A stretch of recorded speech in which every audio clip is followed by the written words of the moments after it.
Welcome to What CEOs Talk About. Do you wonder what CEOs talk about behind closed doors? How they bring their vision to reality? How do they overcome and succeed through adversity? We share that and so much more with each episode. Now, let's get started with the show.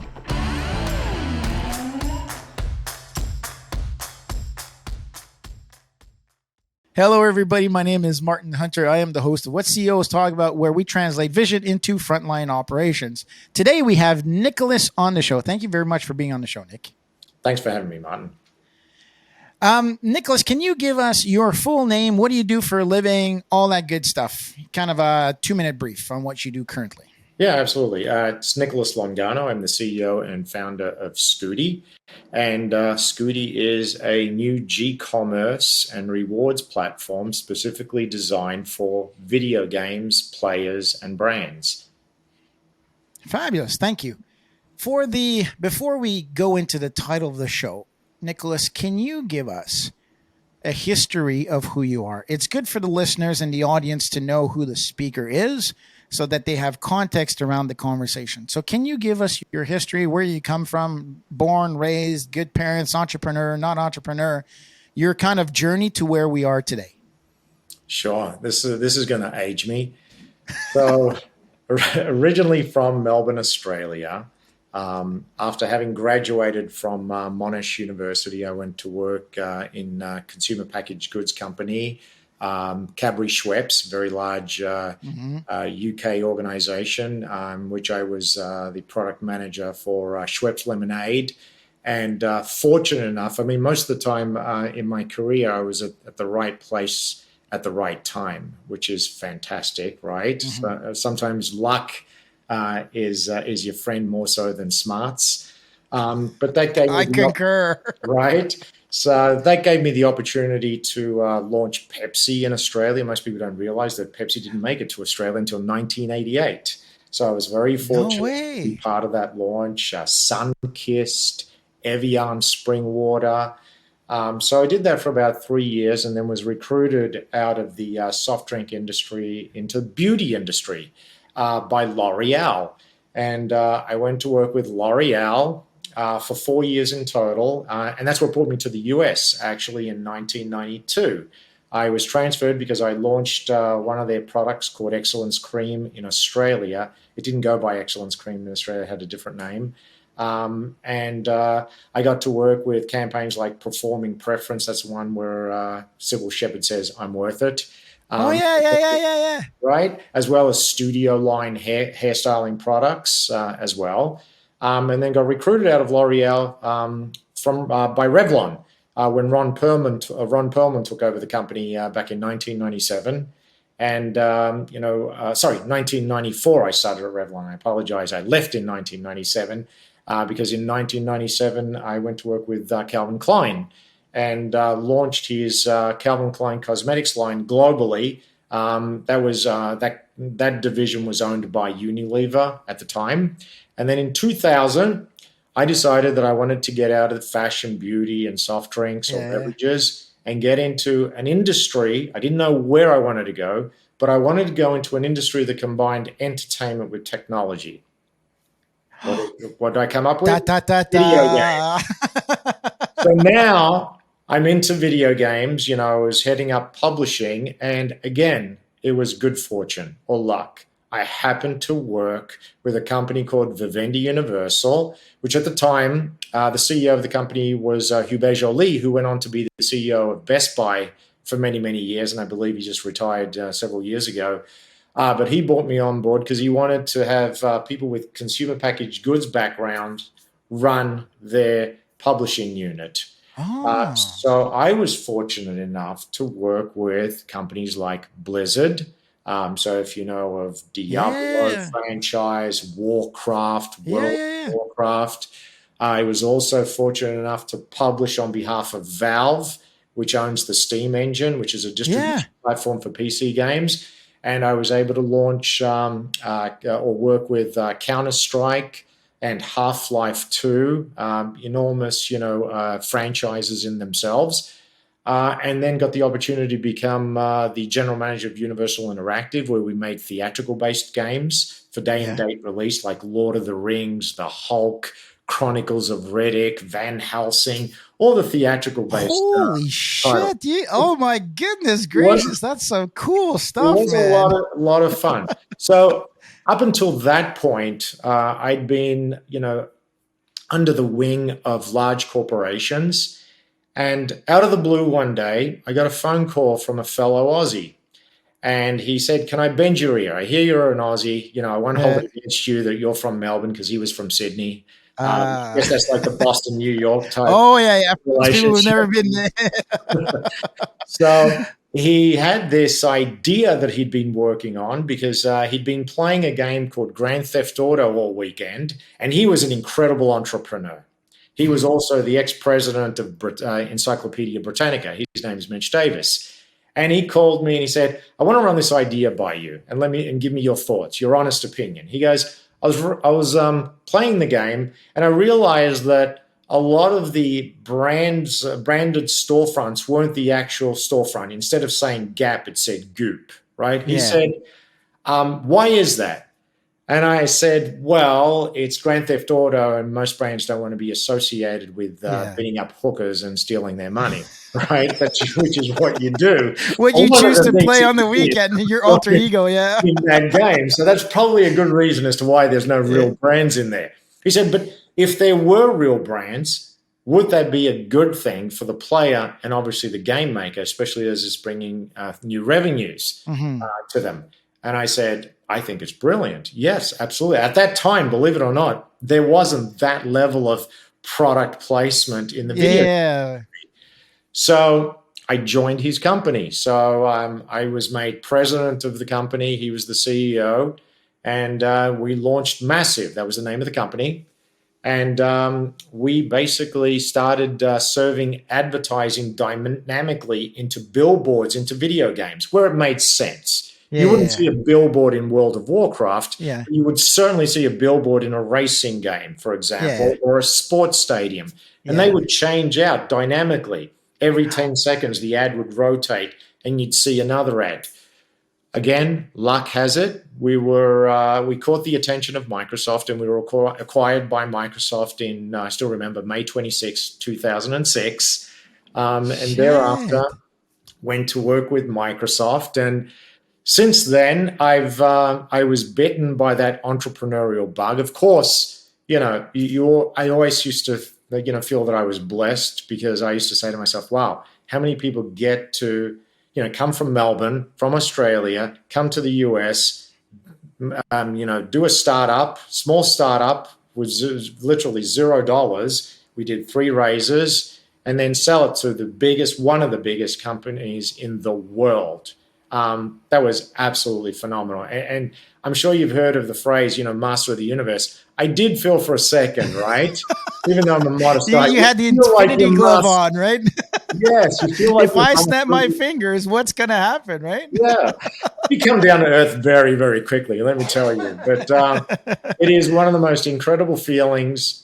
It's right up there with getting married, having a child, your lifelong dreams or ambitions. It's right up there. So that was incredible. And I was bitten by the entrepreneurial bug. And so since 2008 now, I have been involved with startups, helping other entrepreneurs launch products, bring them to marketplace, and really find a home for their products and their vision. And now, 3 years ago, 2019, I started Scuti once again, my own endeavor. We've been live in the marketplace now for a year. And again, it's, another one of those dreams realized, which is wonderful. I love your journey, because nowadays it's important. All the young folk, they all want to be entrepreneurs. They go, "Oh, I'm this and I'm that." And it's like, well, if you hear and you pay attention to Nicholas's journey, it started in the corporate world. Now there are timings, there's positioning and all that good stuff. So luck is to be prepared for an event. So as much as we think that, Nicholas was blessed is that he was prepared for the next step when the opportunity showed up. Right? So when this opportunity showed up, he was in a good position, both mentally and professionally, to be able to go to the next level. Right? I mean, we've shown the golden way there. But don't be afraid if you're a young entrepreneur. Don't be afraid to take that corporate job. How do you know what good looks like than what not good looks like? Nicholas has a longer not to do list than to do list. I'm sure of it from his experience.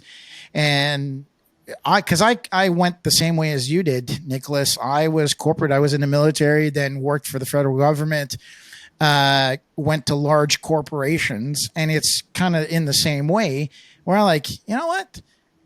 I think I can do this by myself. I've got time. I was liberated and I've had the time to be who I can be in an entrepreneurial way. It's not the end all be all, because there's a lot of ups and downs. So I just want to make sure that people understand that, if you look at Nicholas today and his level of success as an entrepreneur, it is founded in working for others in corporate engagements as well. So. Yeah, and look, at the end of the day, I don't believe that there is always one hard and steady rule that works for everybody, right? It's all based on people's circumstances, opportunities as well. I have a son that is about to, in the next 12 months or so, he's doing an internship at the moment, is going into the workforce. And, my advice to him was, start out under a large organization. And the reason I gave him was it is easier, right, to start in a big organization and then work your way into a smaller entrepreneurial shop 100%. than it is to try and do it the other way around, because those doors close very, very rapidly. Oh, yeah. And you're up against people that are playing that succession game, right? They're trying to get elevated, and it is far easier for organizations to promote from within than to bring in somebody from the outside, especially somebody from the outside that has never worked with a large organization and that can handle the politics. Because when you work with large organizations, let's be frank, you're going to spend almost half your time playing politics. Agreed. 100%. And politics, we associate this connotation attached to that, but you can also use politics for your benefit in regards to finding a good mentor, right? There's a lot of young entrepreneurs. Oh, I found this mentor here and this mentor there. How about just looking in the business that you're working with and looking up at somebody who's working within your business and say, hey, listen, I really like what Nicholas does. Hey, Nicholas, can you? And so you can build long-term relationships that bring you up, not because you're playing politics, is because you just happen to grow your network within that business, within the organization. And then you get elevated, right? You get brought in. I mean, that's what happened to me in mining industry. They said, hey, Martin, I like you as an ops manager. You're coming with me. Okay. I knew his leadership. He knew my leadership. He knew what kind of operator I was. And I just got sucked in and brought with, this wonderful general manager, now VP, now retired, because of that. So I think that's a wonderful piece of advice as well. Instead of going, and I think that by being a part of those organizations, or learning at your own mistake at the end of the day. Because remember, when you go out on your own, you're learning at your mistakes.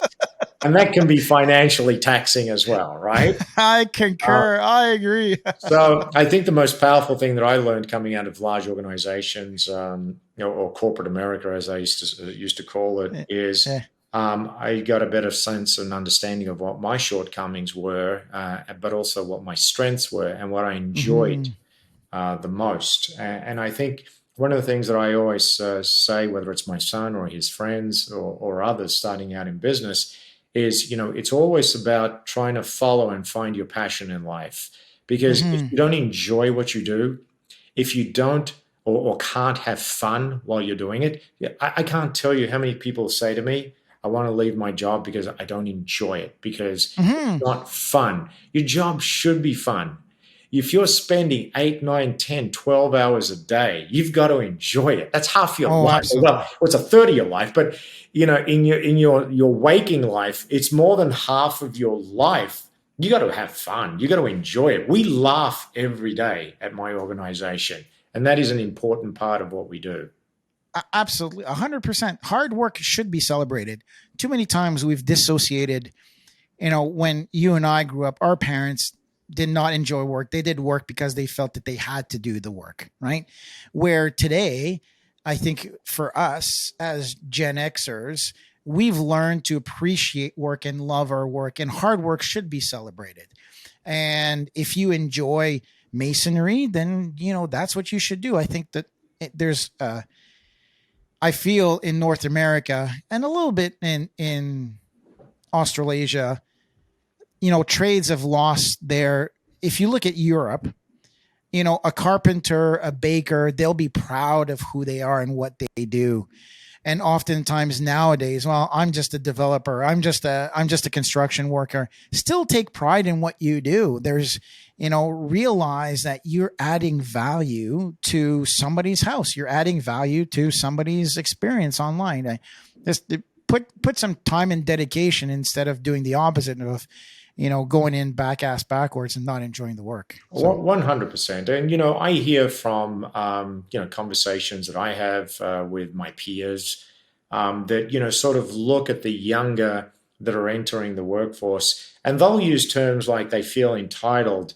My response to that is, it's not about them feeling entitled. It's about them wanting to have passion and pride in the things that they do. And I think that everybody has a vocational right to enjoy working, to enjoy what they do, and to be recognized for it. I don't think that's entitlement. I think that that is fundamentally what you should be looking for and seeking out from any job you do.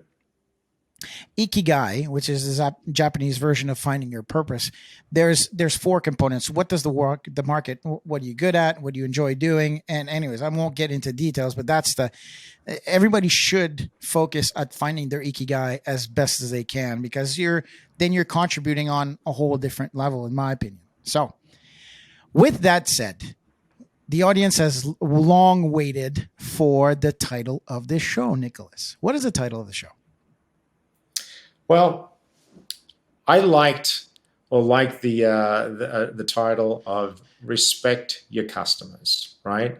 And finding respect for them, because I see so many things in the manner in which consumers or customers are being treated. In today's business world or business environment, where profits and profit chasing is the most important thing. And people often lose sight of the most important people in that equation, and that's your customer. Whether it's a video game industry, where the most important people are the players. Everything else aside, and making a great game, every developer wants to make a great game. But at the end of the day, the most important people are those that are playing your games, for example. And that's why, that was the first thing that came to my mind. So what do you think is wrong with, let's start broader and then kind of fine tune it to gaming. Broader wise, why do you think that's something that we should pay attention to? Because at the end of the day, if you're a business person, let's put on our business hats for a minute, right? The first thing is, it takes you so much time, effort, and dollars, right, to acquire a customer. Mm-hmm. And once that customer is utilizing your brand, hopefully you've got a good quality product that they want to buy again, time and time again. So let's take quality out of the equation. Let's say you've got a great product, all right? I think that what's important thereafter is the service that you're providing for that customer, so that they're also happy with the service that they're getting from you. So it's not just about the fact that the product is doing something positive in my life. It's about the fact that whenever I have an issue or a problem, it's resolved. It's about knowing that yours is not an organization that is tracking my behaviors online without my permission, without my respect. Those are the things that really, I think, irritate me the most when I see that in the business world today, because it's unnecessary. If you have something or you need something from somebody, from a customer, etc., you should ask for it, right? If I need to be able to know whether or not my ads are working and they're effective, and it's, basically, leading to a conversion or a purchase, right? Ask.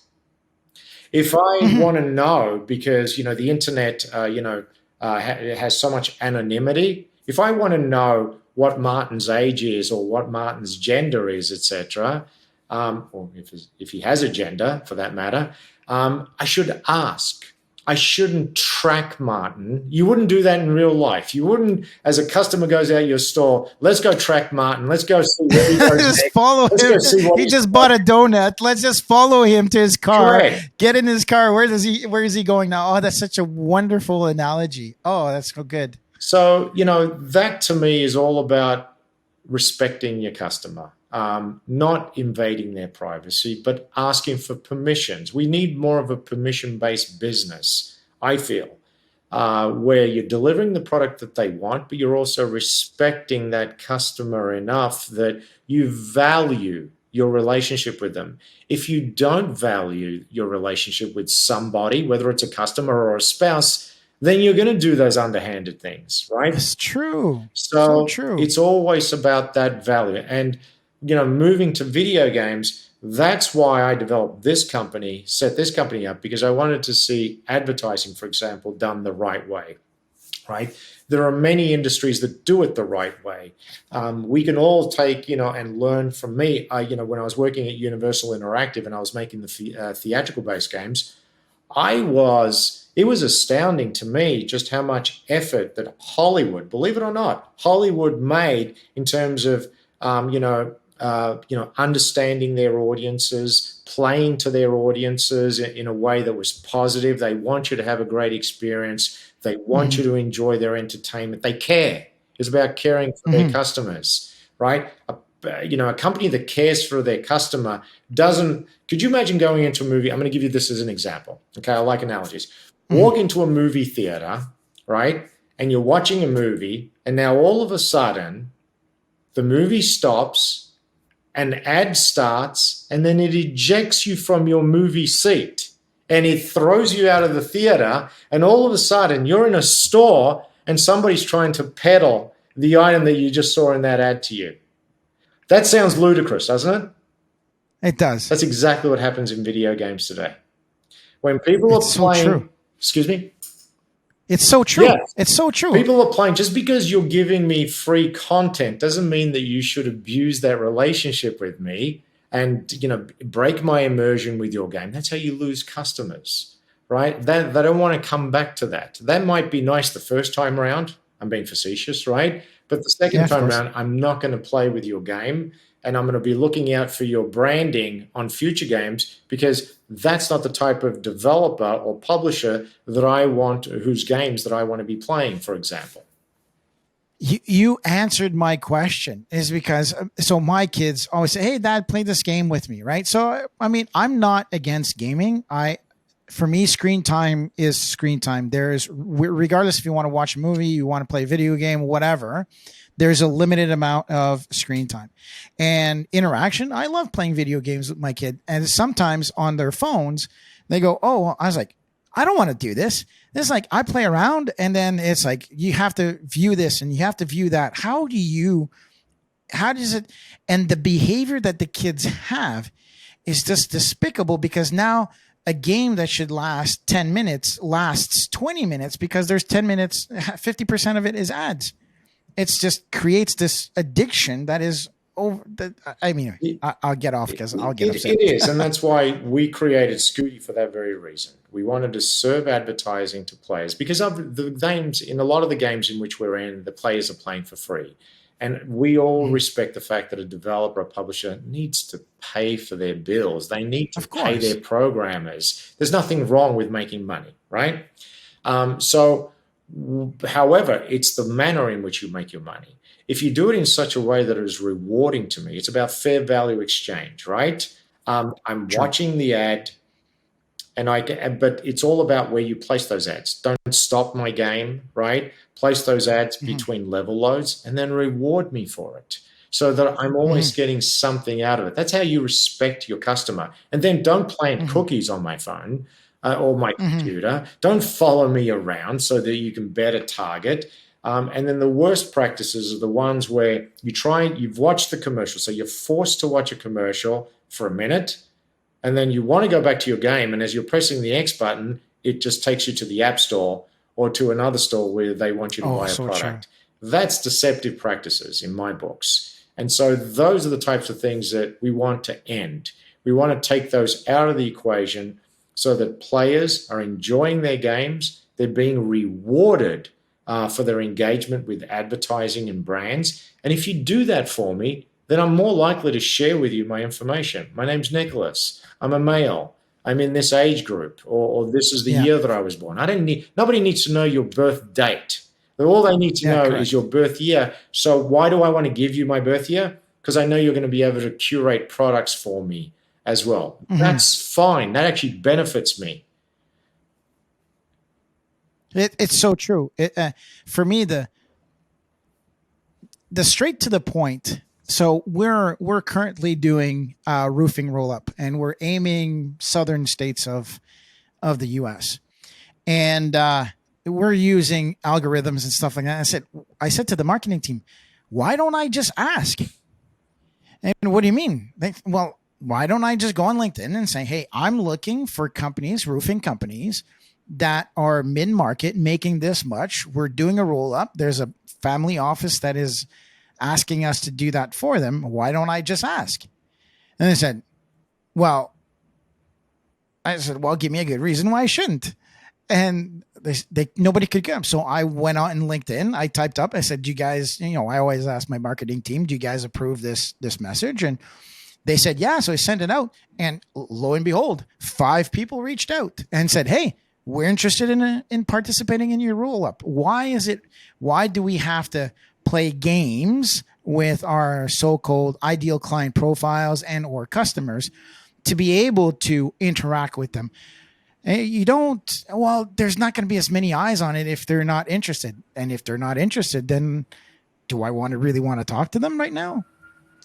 Right? 100%. And I think it all started with Web 2.0, the internet and email marketing, etc. Organizations forgot to be polite.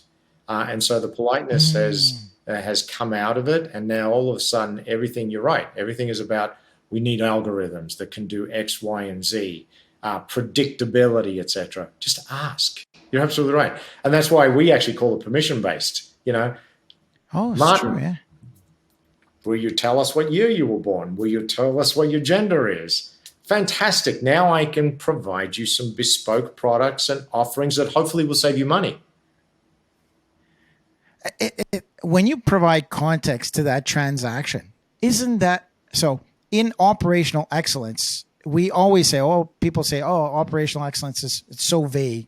And how do you create a mindset within the organization that sees, delivers, and improves the value flow to the customer? And although it rolls off my tongue because I say it so often, I say, okay, well, do you see the value flow? What is the value to a customer who is using your game? What are they looking at doing? They're looking at switching off from their day to day. They don't want to do decisions. They're looking to kind of maybe spend time with a loved one and have a good giggle and enjoy themselves in life. And then what you're doing is that you're breaking that value flow by injecting things in a way that is not permissive, like Nicholas is saying. Nicholas's way of thinking is saying, well, how about I ask you the permission? Say, hey, listen, you've enjoyed the game. It's been for free. Could I, please, and thank you means a lot, in my opinion, instead of trying to rip it off. Oh, it's such a beautiful way of thinking. It is, and I appreciate that. And, at the end of the day, it comes back to putting your customers first. As we like to say, we like to put players first. So everything that we do, as we're sort of thinking about, ways in which to better engage, we, at the end of the day, we represent, as in Scuti represents the game makers and the publishers, and we're there to help them. How do you better engage your audiences?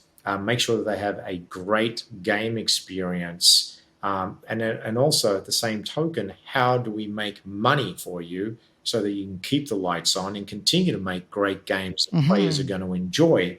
And at the end of the day, it all comes down to one thing: respecting the player, and allowing them, if it is a free game, to play for free, but don't do it in an underhanded way. Do it in a manner in which it benefits them. Would you like to watch this ad by brand X? If you do, it'll enable you to get a new sword or a new weaponry or armory vehicle for your game. Players will embrace that. It's so true. It's so true. How do you feel about pay for ads free? I just came up. I was like, oh, I'm sure Nicholas has an opinion on that. So, if you're buying a game and you say, hey, listen, or you get a free game or you have to pay $1.99 for it, it's ads free. What's your opinion on that? I'm all for anything that gives players choice, right? If that's a player's choice, right, then, it's so funny because we're talking about choice here. Scuti is nothing more than a GCommerce. It's a marketplace, right? Same products you'll find on other marketplaces. The difference is that in our store, everything that you buy, the brand, the vendor, in order to sell to our players, must give them up to 5% back in the form of Scutis, and then they can use those Scutis to either buy more products, or you can use them to swap them out or redeem them for in-game credits, right? So you always want, you want a new vehicle for your racing game. Yeah. I was going to buy those shoes anyhow. I'll buy them here because I know that on a $100 pair of shoes, I might get $5 back, and I can use that $5 towards my game, right? Yeah. So that is all about choice. We're not in their face. We're not some sort of pop-up, right? That while you're playing your game pops up and, breaks the immersion and forces you to spend. No, it's just a button that's sitting there in the menu, and it's no different to being in a mall. I can go into a mall. I don't have to enter any of those stores if I don't want to. I can walk past every single one of them. So anything for me that gives the players choice, gives them control, right, then that is a huge win. Then we take it an extra level. You don't play games forever, the same game forever, right? Depending on the game and the the genre of the game, a game might be a 1 week game. It could be a month, could be a year, could be 10 years, right? It all depends. For World of Warcraft, people are still playing that after 20 years. So that said, when I have abandoned that game, and that's a negative term, abandoned, when I stop playing that game for whatever reason, I finished it. Paused it. Yes. Yeah, I finished the game. I'm now on to another game. I want to be able to take everything that I've earned with me. I mean, I earned that. True. So that should not be attached to a single game so that when I stop playing that game, I lose it. That's where the airline industry could learn a little bit, right? If I stop flying with a particular airline, I just spent, like, for instance, I know one airline that I was flying with, 20 years earning rewards. Well, guess what? They don't fly to where I want to go now, right? So I'm suffering as a result. Now I've got to pay for all that, and those airline miles are useless to me because the airline doesn't fly to my destination, right? Let's just say Australia, for example, right? Yeah. So allow the user to have control over where they want to redeem those rewards, because it's their wallet, it's their time, it's their expenditure. It belongs to them. And that's where we have to kind of change our way of thinking, put the customer first, right? As opposed to doing all these things that you think are going to retain people and get them coming back. That's fine as a strategy, but you don't force that on people. It's a choice. I play your game because I want to play your game. I fly your airline because I like the service that I'm getting and it's on time, etc., so forth and so on. Are you wearing an airline cap? Speaking of, no, United is a rugby club. Yeah, that's our club here. Me and my kids, yes. United, no. That is so beautiful. I think you never thought about it this way. Is that consumerism? You're so true, right? I've earned all these credits, all these diamonds, playing solitaire or whatever. Now I have to start all over again because I want to play, I don't know, Texas Hold'em. It's it's so true. A mall for games where you can use your mall dollars against that. Such a beautiful approach. What I don't know if the audience, can you hear Nicholas every time he says respect, how he slows his speech down, how he is really focused on being intentional with the word respect, meaning that it is, I'm sure of it, at the center of everything that you do within Scuti. Because the emphasis you put on the word is just amazing in the conversation. No, and I appreciate that, and it has to be, and that is something that we live and we breathe within our organization. And as I said earlier, everything that we do, as we're sort of thinking about how we want to expand the offerings and how we want to engage and offer publishers, other ways in which to better monetize or optimize the monetization of their games, we always stop and we think about the players, right? And we think about, okay, what are they getting out of it? What is the benefit to them? And that goes back to 20, 30 years. As we talk about corporate America, I learned from a very early stage that you got to listen to your customers, right? Listen to your customers, because if you listen to your customers and understand their lifestyle, how they're using products, whether it's your product or somebody else's products, then you're going to be able to deliver for them improvements, right? And it was funny because when I went to Revlon, there was no technology in beauty products, or very little.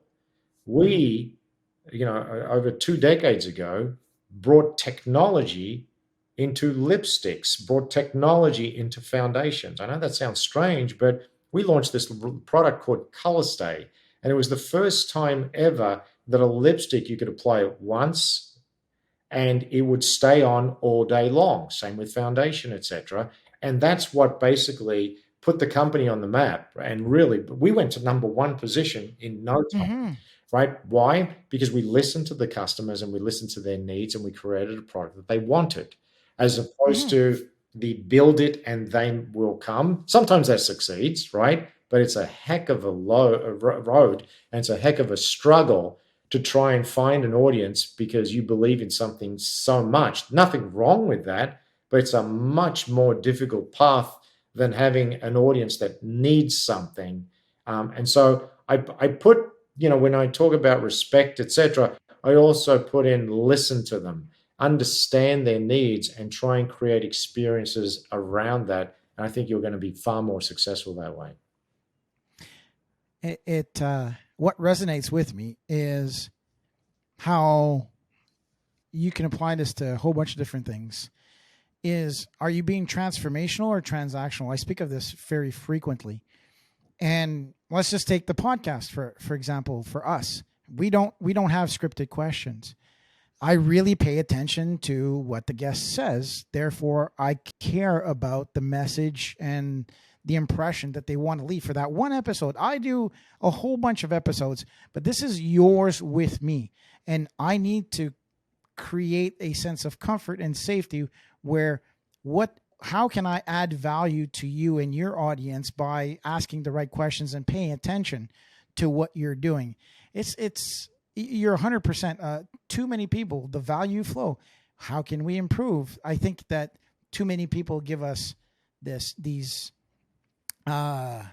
surveys where, we have to do NPS. We have to do NPS. No, what's the purpose of the NPS? Is there something? Have we gotten feedback? How does it work? Does it work better? Can we do better? I think that there's. I agree wholeheartedly. I have a question for you in regards to what are you struggling with? Are you a David and Goliath situation? Is the gaming industry changing, or the games industry changing? Are people listening to you, or are you having to fight your way consistently because the money is too big in ads the way that is not a good way of doing it? That's a great question. By the way, I want to tell you this. You have a great ability to listen and to summarize really nicely. So I love the way how you wrap things up as well. I just wanted to point that out. Thank you very much. We are a David, there's no doubt about it. But, you know, the good thing is that we are in an industry where developers and game publishers, they do care about their audiences. They do. And you know, the advertising practices of the past, or even in some games today, are there because it's just out of necessity. It's the only way, right? That they've been presented these options by the people that are providing that service, which is why, and this is, I think this is a testament to the industry. Is that yes, we're a David, but at the end of the day, game publishers want to always do the right thing by their customers because they know their bread and butter, right, is basically the satisfaction that those players have with their title. They don't want attrition, right? They want you to enjoy their game, and then they want you to go on and play another game that they have as well, and they want to do the right thing by you. And I don't think I've ever come across a publisher or a game developer that has said, I don't care. That's not the case. They do care. And we've been fortunate enough that even though we're small, tiny, they are embracing it. They believe that it's the right thing. They want to see it succeed. And I'm happy to say I have not heard the word no in all the 3 years that I've been doing this. Now, we've been live in the marketplace for a year. And we have not heard the word no because A, we come from the industry. B, we've published. Our team comes from. I have been again fortunate enough. I have surrounded myself by people that are far more talented than myself and are far more successful. The guy that published Fortnite, I'm sure you know what Fortnite is, right? Yeah. Is on my team. The guy that was the COO of Blizzard that gave you World of Warcraft, Diablo, StarCraft, is on my team. The same guy that called me, that Aussie from Sydney, that called me and asked me about my opinion on in-game advertising is on my team. So, you know, the guys that launched Halo franchises, all these enormous franchises and game studios are part of this. And so when we talk to game publishers, they know that we've got their best intent at heart and that of the players, because they know that we're not going to do anything that is going to interfere with the sanctity of gameplay. It's not going to eject the player from the game experience. And they know that they can trust us with their creative. I mean, that's the hardest part, isn't it? To have something that you own, that you've come up with and you've programmed and developed this creative, and now you're asking somebody to help you monetize it and you're giving it in their hands. And up until now, a lot of those solutions have been negative, in terms of, not. Oh, so true. Yeah. We worked with a company that did online gambling, and some of the marketing was just it was piracy. It was absolute piracy. What they were charging the company was just, it was thievery. It was absolutely thievery. And like you said, it was just not about the client. Therefore, they look at, the developer or the company that published the game, and they go, "Oh, you guys are assholes because you're doing this." And it's not them. It's the methodology into which the advertising or the platform was. Oh, that's so.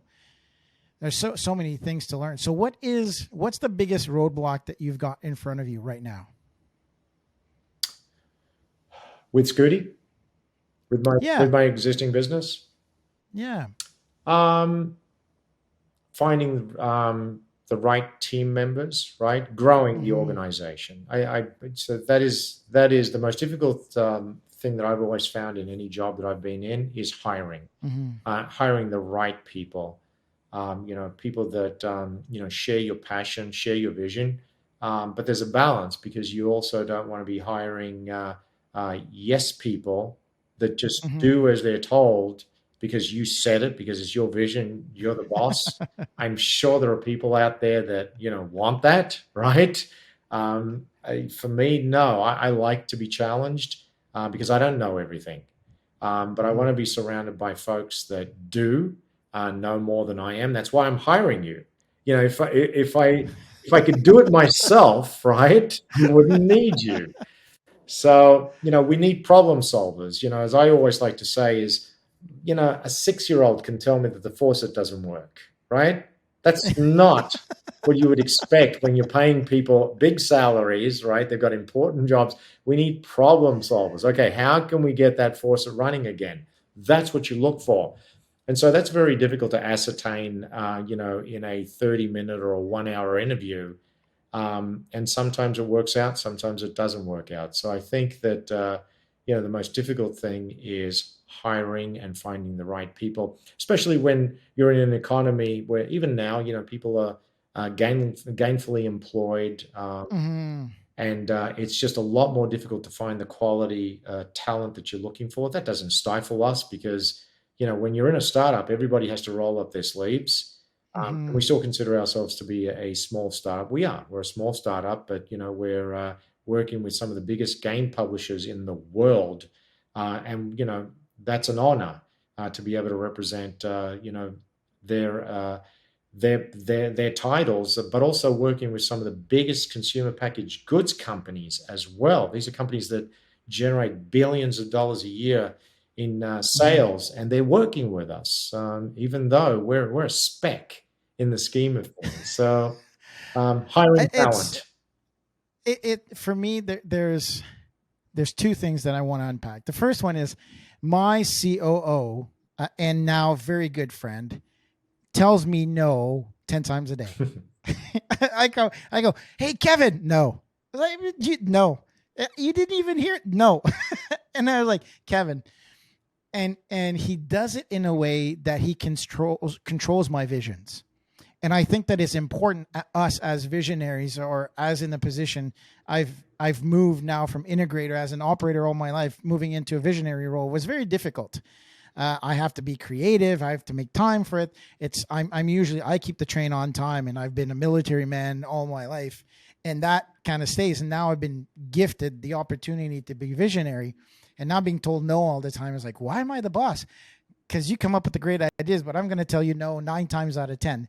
And I think that having people who are strong to say, no, Nicholas, that's not a good idea. Or, you know what? Yes, but not now, next quarter. Because we want everything now, right? We want everything done today. And we're like, okay, well, we have limited resources though, actually. So yeah, you have to be, you obviously as a leader, you've got to be, you've got to still have your vision. You've got to make sure that the company is heading towards that vision and that path that you laid out. But you've also got to be able to iterate. You can't be stuck in a place where you can't see the forest for the trees, and are unwilling to bend. That's why you have employees. That's why you hire minds, because they do have experience. They can see things that you may not see, and you've got to be able to say yes and make decisions. Will I take that advice or not? That's important. But to me, the greatest satisfaction I got actually was yesterday, right? This is true story.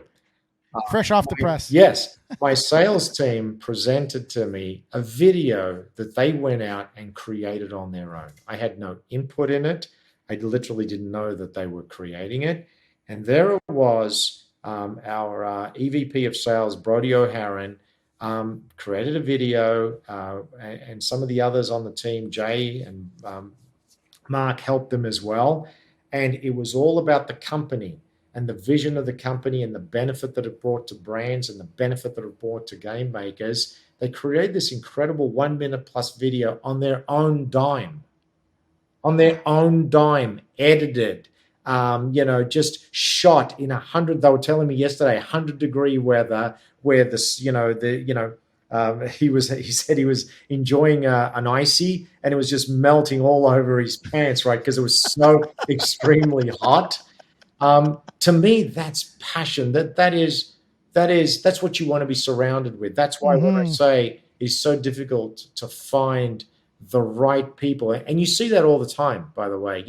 I'm sure you heard past couple of days where the big social media companies, part of the big four, warning employees, those that weren't pulling their weight. As a company, you should never be in that situation. No, never. You should never let your organization get to that point where you have to warn your employees that, hey, I'm going to have to take action if you don't. What do you mean? You should know what's going on in your company. Oh, we,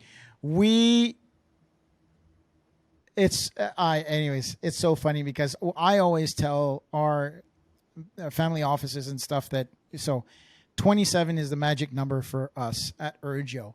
I will never let the company grow bigger than 27 employees. And they said, why? So when we've done the calculations on what we do and how we do it, the revenue that we want to create creates a mindset of prosperity where hard work is celebrated, but it gives time to be with family, gives time for people to travel so that they come back energized and loving what we're working. We're coming kind of full circle on that. And if they love what they do, then they will respect the clients. They will respect the customers. They won't feel in a position where they go, I have to close a sale. I have to do this. I have to do that. And if we need to fire a client because it's causing disruption, then we fire their ass. We just fired 2 clients not long ago, and they're like, what? Why are you firing us? Because you're assholes, period. You're treating my team like they're, not that I would treat dogs like that. The expression, you're treating my employees like dogs, and I won't have any of it. No matter how much money you give me, pardon my French, fuck off. Martin, you remember how we started this off with respect, right? We spoke about respect for customers, right? That respect for customers is also valid in terms of respect your employees as well and the people that work for you. I agree. And if you have to be in a situation where you have to negotiate for half-day Fridays, or you have to negotiate for these types of benefits that are important to, then I think an organization has bigger problems. Well, I have one person on my team that goes to see and spend a full day once, twice, 3 times, 4 times a month with his father. He wants to be there for him, and he's, over 150 miles away. You know what I say to him? Go and be with your father. And I don't want to hear from you that day. That is far more important than what I'm doing here or what we're doing here. It's your father. So again, that goes back to respect for people as human beings, not just as customers. The term prosperity, because I want to kind of bring it back to what I wanted to say about your company. I feel that the big players in your industry are realizing that you have a prosperous model. And I think that is what a lot of smaller companies can bring. And I think that's what you're achieving is you're providing a prosperous model for these big companies who have been stuck in the mud, if you want to call it that, where you're the little blue tractor that comes along and say, hey, listen, I'm on dry road. Here's how I've done it. I'm going to stay on the dry road. I'm not the fastest. I'm not the strongest, but I know where I'm going. And I think that you've done a great job of doing that, of demonstrating a prosperous relationship between game developers, providers, and the gamers themselves. What a beautiful way to do it. No, I appreciate that. And I think that, again, going back to the that respect word, large organizations could as well, make the type of headway that a lot of these smaller companies. How is it? You've got to ask yourself this hard question. Why is it that in every new industry, it is literally the small companies that go out there and disrupt, right? And then take over, right? Think about it. Because I think that for the large part, and maybe it's no fault of anybody, but the fact that you have these enormous organizations where it's difficult to make decisions, right? At one point, they stop listening to their customers and the needs of their customers. So true. And therefore, if you stop listening, how could you possibly innovate and create for them the things that they want when you're not talking to them any longer? And so sometimes that's part of getting too big for you, for your own boots, as we say down under, right? Yeah. If you just respect the customer, respect your employees, listen, people that are on the ground and people that are on those front lines, you're going to be able to innovate because there are large companies out there that do a lot of innovations, whether it's Apple, the Microsofts of this world, the Amazons. They're innovating. Google even, they're innovating in different areas. I was thinking about that this morning, how Google, started off as search, but my goodness, they get me to places through Google Maps, right? Constantly. Half the phones are on their platform. So, Oh, yeah. these are organizations that are listening and hopefully doing it the right way, because I'm pretty sure most people have good experiences with Apple, for example. But thank you. Oh, and you're absolutely welcome. You've deserved it. Last question, quick question. What is the reference of choice? What is the book, the movie, the thing that you keep by your bed as you're on your journey here as a leader, as a founder, as a CEO? What's on the corner of your desk that you always refer back to? Easy. Atlas Shrugged. And what is that? Atlas Shrugged is a book by Ayn Rand. I think I've read it about 6 times. It's an enormous book, absolutely enormous. And it is all about, it's about the industrial age, railroads and railroad entrepreneur and, captains of industry, etc. And I can't tell you why I like it, but I know I like it. And it's a book that, shows the strength of character, one of the main leads within the book, who's just a tremendous leader. And it's just my go-to book, whether it's... Oh, wow. I will have to get that. I will have to get that. It's a great book. Nicholas, I'm assuming people can get a hold of you on LinkedIn? Yes. Fabulous. Thank you very much for being on the show. It was a delightful conversation. Likewise, Martin. Thanks for having me, and good luck with the show. I think it's phenomenal, and hopefully your audience gets a lot out of it as well. Absolutely. Thank you. With that being said, my name is Martin Hunter. I'm the host of What CEOs Talk About, where we translate vision into frontline operations. Please like, subscribe, and click the notification bell. With that being said, please enjoy the rest of your day. Thank you very much. Thanks for tuning in to What CEOs Talk About. Make sure to click subscribe to get notified about future episodes, or check us out at www.whatceostalkabout.com.